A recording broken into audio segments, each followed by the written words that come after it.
The title of today's story is Classroom 103. I knew something about that sign, and my brain was trying to tell me something about it, but I couldn't quite put my finger on it.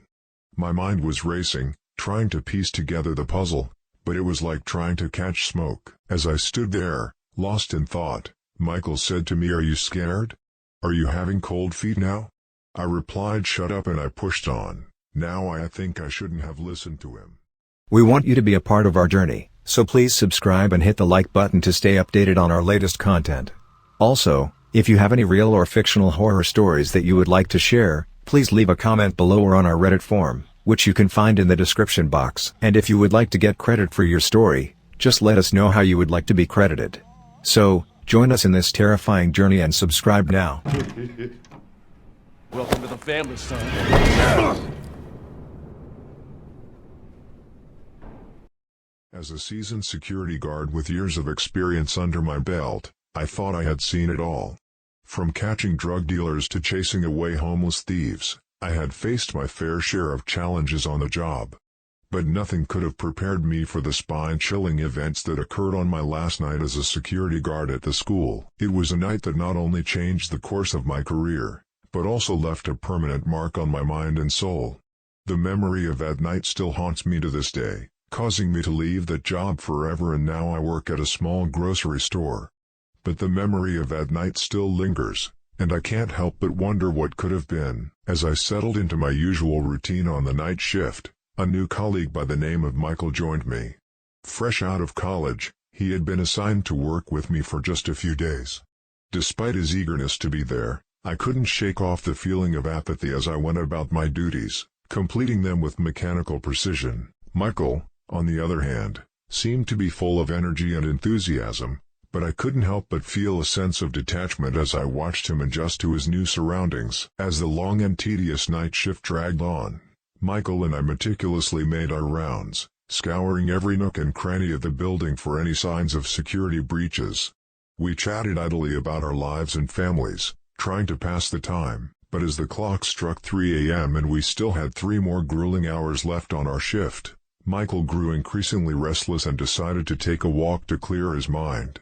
I, on the other hand, remained in the security room, aimlessly staring at the CCTV monitors as the minutes ticked by. Little did I know that this seemingly mundane night shift would be the catalyst for a chain of events that would forever change the course of my life. As Michael returned from his walk, he called out to me with a sense of urgency in his voice, drawing my attention to the CCTV monitor showing a classroom door slowly opening on its own.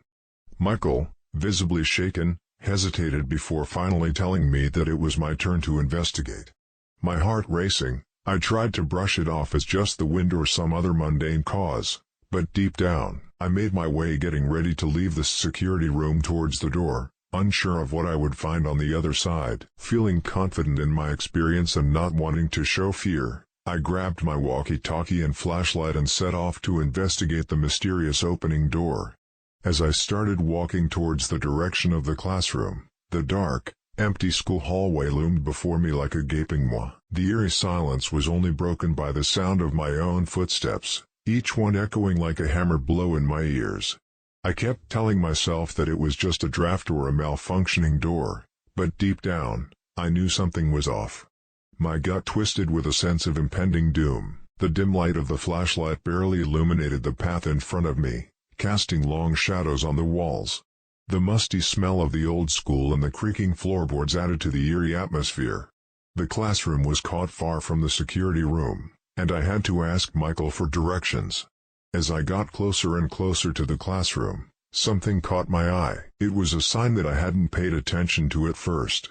It was only as I walked by it and was about to reach the classroom that it hit me. I knew something about that sign, and my brain was trying to tell me something about it, but I couldn't quite put my finger on it. My mind was racing, trying to piece together the puzzle, but it was like trying to catch smoke. As I stood there, lost in thought, Michael said to me, "Are you scared? Are you having cold feet now?" I replied, "Shut up," and I pushed on. Now I think I shouldn't have listened to him, determined to uncover the truth. But as I reached the classroom door, as I approached the classroom, the sound of a trolley being pushed echoed in my ears, a sound that I knew I would never forget. My heart raced as I pushed the door open and walked in. Michael panicked and babbled on the walkie-talkie. But instead of the danger I was expecting, I found only a janitor. I let out a sigh of relief, but my relief was short-lived. The janitor beckoned for me to come closer, his voice barely audible as he whispered something that sent shivers down my spine. Room 103. Michael's screams filled the air as he realized that something was amiss. Janitors were not supposed to be there at this hour, and we should have seen them on the CCTV cameras. But my mind was still racing, trying to process the janitor's words. My old college had warned me never to go to the old section of the school, and especially to avoid room 103 at all costs. The principal of the school had echoed the same sentiment. I had even warned my new Michael about it. And now, as I stood frozen in fear, the sign that read under maintenance, Room 103 stared back at me. The feeling of dread washed over me as I realized that I was standing at the threshold of something dangerous and unknown. My heart pounded in my chest as I wondered what horrors lay beyond that door. Michael's shouts had snapped me out of my trance and I realized that there was no janitor in the room. I ran out of the room and saw what I had feared the most. The label on the door read 103. My mind raced as I realized the gravity of the situation. I had entered the forbidden room 103. Michaels asked what I had seen, but I couldn't bring myself to answer. He finally snapped, asking how I had ended up back at the same corridor leading to room 103. I was shocked and terrified, wondering how I had made such a grave mistake. My mind raced as I tried to understand what was happening, my body trembling with fear. He instructed me to take a right, but in my panic, I took a left and found myself in the basement. I realized that I had never come from this direction before. The darkness seemed to be closing in on me, and I could hear strange noises coming from all around. As I processed this, my foot landed in something wet, and I shone my torch down to see a pool of blood. I followed the trail of blood with my torchlight and found Michael's lifeless body. My blood went cold and my brain froze, unable to process what was happening. The scene was too much to bear and I felt my knees buckle beneath me. It was then that I realized that I was in the middle of a nightmare and that there was no escape. The voice continued, "You should have listened. Toy should have taken the right. Now you'll pay the price." I knew then that I had to run and never look back, but the question was, where would I run to, and from what? My mind was filled with fear and dread as I realized that I was trapped and that the horrors of room 103 would be the death of me. It all came crashing back to me as I realized the gravity of the situation. Michael must have been consumed with curiosity and ventured into the forbidden room 103. The voice on the walkie-talkie pleaded with me to go help him, but in that moment of sheer terror, I discarded it without a second thought and bolted out of the school, my heart pounding wildly in my chest. I could hear the voice of Michael, my friend in my mind, calling out to me for help, but my survival instincts took over, and I couldn't bring myself to go back. As I ran out of the school, my mind went cold and numb, and I could hear strange noises coming from all around. My mind was filled with fear and dread as I realized that I was trapped and that the horrors of room 103 would be the death of me. I couldn't remember how I got out of the school. The next thing I knew, I was found unconscious by the police. I was in shock and barely able to speak. The incident was covered up by the school officials, to protect the reputation of the school and its name. But the memory of that night still haunts me to this day.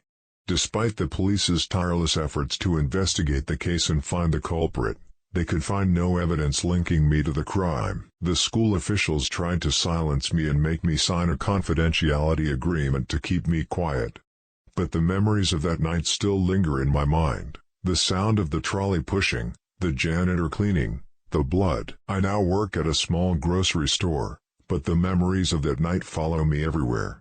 The sound of the trolley and the janitor cleaning triggers the memories and brings back the fear and terror of that night.